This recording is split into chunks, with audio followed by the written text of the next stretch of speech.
Mabuhay, everyone. I am Alyssa Macatiog, and together with Miss Kimberly MACAL, we are going to discuss Chapter 9, which is all about Rizal's Grand Tour of Europe with Viola in 1887. So, after the publication of the Nole, Rizal planned to visit the important places in Europe. Dr. Maximo Viola agreed to be his traveling companion. Rizal had received Pasiano's remittance of 1,000 pesos, which was forwarded by Juan Luna from Paris.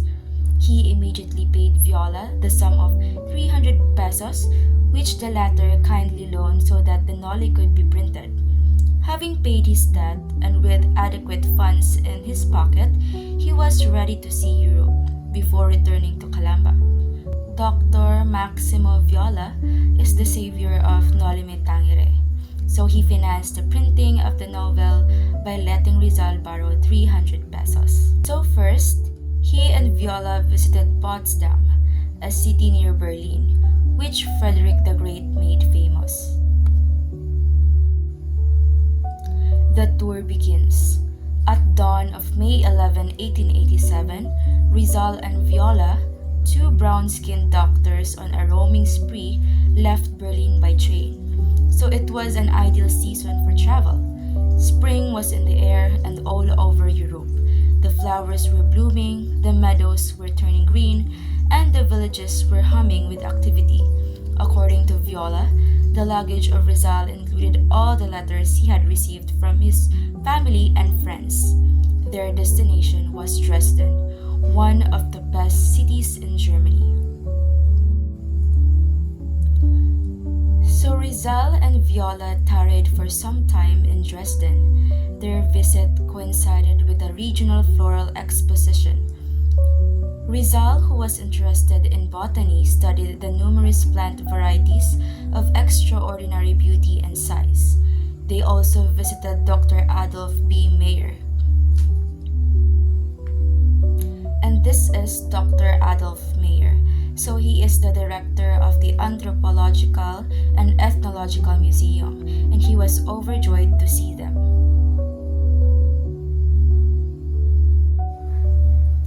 In the Museum of Art, which they also visited, Rizal was deeply impressed by a painting of the Prometheus bound and called Seeing a representation of the same idea in an art gallery in Paris. While strolling at the scene of the floral exposition, they met Dr. Hagor. Upon hearing of their plan to visit Lake Meritz, now Litomerice, Czechoslovakia, in order to see Blumentritt for the first time, Dr. Hagor advised them to wire Blumentritt of their coming because the old professor was of a nervous disposition and he might suffer a shock at their sudden visit. Dresden, now Tessin, Czechoslovakia, was their next stopover after leaving Dresden. Rizal and Viola sent a wire to Blumentritt as per suggestion of Dr. Hagor. Lit Meritz, Austria, now known as Litomerice in Czech Republic, where Ferdinand Blumentritt lived. So the first meeting with Blumentritt. So at 1:30 p.m. of May 13, 1887, the train with Rizal and Viola on board arrived at the railroad station of Lake Meritz, Bohemia. Professor Blumentritt, who had received their wire, was at the station. He was carrying a pencil sketch of Rizal, which the latter had previously sent him, so that he could identify his Filipino friend. He warmly received Rizal and Viola. So for the first time, two great scholars, Rizal and Blumentritt, who came to know each other by correspondence, met in person. They greeted each other in fluent German. Blumentritt was a kind-hearted old Austrian professor. Upon seeing the talented Rizal for the first time, he immediately took him into heart, loving him as a son. Professor Blumentritt, the genial host, helped Rizal and Viola get a room at Hotel Krebs, after which he brought them to his home and introduced them to his wife and family. The two Filipino tourists spent many pleasant hours at the home of their kind host. They stayed in Litmeritz from May 13 to May 16, 1887.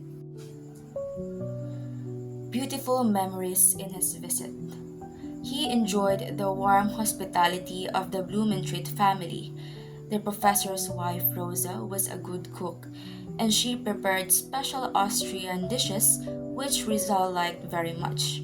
His children were Dolores, called Dora or Dorita by Rizal, Conrad, and Fritz.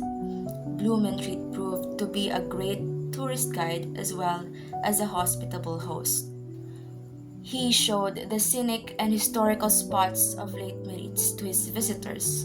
One afternoon, he invited them to a beer garden where the best beer of Bohemia was served. Near the table, there was a lively discussion among the drinkers about the advisability of having railroad pass through a neighboring town. One of the men in the group was the burgomaster, town mayor, of that town. Blumentritt knew the burgomaster, so that he approached the party and delightfully introduced his two Filipino friends. Rizal talked in fluent German, for which reason the burgomaster and his friends were amazed. The burgomaster asked Rizal how long it took him to learn German, and Rizal replied, 11 months, sir. The burgomaster was further amazed, and in great admiration, he laughed at the privileged talent of Rizal. Blumentritt embraced Rizal, telling him that few Germans could speak well their own language as Rizal could. On another afternoon, Rizal and Viola were invited to a meeting of the tourist club of Lake Meritz, of which Blumentritt was the secretary. Rizal spoke extemporaneously in fluent German to the officers and members, praising Austria's idyllic scenes and hospitable, nature-loving, and noble people. The audience widely applauded him, for they were enchanted by his eloquence and fluency in Germany. Rizal, desiring to commemorate his happy hours at the Blumentritt home, painted a portrait of the kind professor and gave it to him. Blumentritt was pleased with the gift. It was during his visit to Lake Meritz when Rizal met another renowned scientist of Europe, Dr. Carlos Chapelac. Blumentritt brought him to Chapelac's home, and Rizal had a nice conversation with this Polish scholar. Blumentritt also introduced Rizal to Professor Robert Klotchak, an eminent naturalist. On their last night in Lake Meritz, Rizal and Viola, to reciprocate Blumentritt's hospitality, a farewell dinner in his honor at their hotel. On May 16 at 9:45 a.m., Rizal and Viola left Lake Meritz by train. Blumentritt, his wife, and children were at the railroad station to see them off, and they all shed tears in parting as the train slowly departed. Rizal carried onto his grave the beautiful memories of his visit. In a letter to Blumentritt, written in Vienna on May 24, 1887, Rizal expressed his and Viola's concern for the illness of Dora, the professor's little daughter. There is also another letter written in Brunn, Austria on May 19, 1887, 3 days after leaving Lake Meritz. Rizal wrote Blumentritt, Prague. Rizal and Viola visited the historic city of Prague. They carried letters of recommendation from Blumentritt to Dr. Wellcome, professor of natural history in the University of Prague. The good professor and his charming wife and daughters welcomed them and showed them the city's historic spots. Rizal and Viola visited the tomb of Copernicus, the famous astronomer, the Museum of Natural History, the bacteriological laboratories, the famous cave where San Juan Nepomuceno, the Catholic saint, was imprisoned, and the bridge from which the saint was hurled into the river. After saying goodbye to Professor Wellcome and his family, the two tourists went to Brunn. According to Viola, nothing of importance happened in this city. Mabuhay! I'm Kimberly MACAL, and let's continue the grand tour in Europe of Jose Rizal and Viola. So, the Nubian voyage to Linz. On May 24, Rizal and Viola left Vienna on a river boat to see the sights of the Danube River. Rizal observed the river's sight, including barges loaded with products, flowers, and plants, and families living on the boats. They noted that passengers on the boat were using paper napkins, which Viola considered more hygienic and economical than cloth napkins.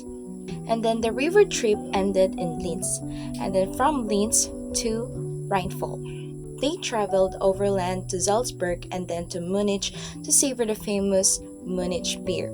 In Nuremberg, they saw the horrible torture machines used by the Inquisitions and were impressed by the city's main industry, the manufacture of dolls. In Ulm, they visited the cathedral, which was the largest and tallest in all Germany. Rizal climbed all many hundred steps without resting, while Viola had to rest twice and felt dizzy. From Ulm, they traveled to Stuttgart and Baden, then saw the Rheinfall or the Cascade of the Rhine, which they called the most beautiful waterfall of Europe. They crossed the frontier to Schaffhausen, Switzerland, staying from June 2 to 3, 1887. So after visiting Basel, Bern, and Lausanne, they arrived in Geneva via Lemon Lake. They noted that Geneva's people were skilled linguists speaking French, German, and Italian, and Rizal spoke to them in all of these languages.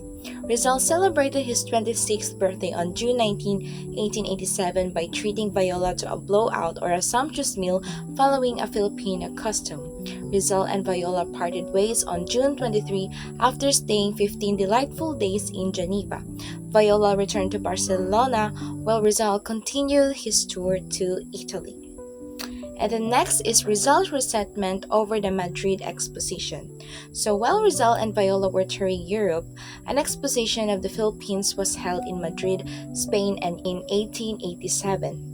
Upon reaching Geneva, Rizal received sad news from friends in Madrid about deplorable conditions of the primitive Igorots who were exhibited as specimens. Their scanty clothing or G-strings and crude weapons were objects of mockery and laughter by the Spanish people and the press. And as a champion of human dignity, Rizal was outraged by this degradation of his fellow countrymen, or the Igorots of the northern Luzon. He wrote a letter to Blumentritt expressing his profound outrage and indignation over humiliating display of his countrymen. So nangisog siya kay mura daw gi-display like animals or plants to satisfy the curiosity of Spanish public. He viewed this as a tremendous degradation and mockery. Rizal also reported the tragic news that some of the Igorots had fallen sick with pneumonia and at least one woman had died. He fiercely criticized the exhibition organizers and the Spanish newspapers that made light of their suffering. And then lastly is Rizal in Italy. So Rizal traveled to Turin, Milan, Venice, and Florence.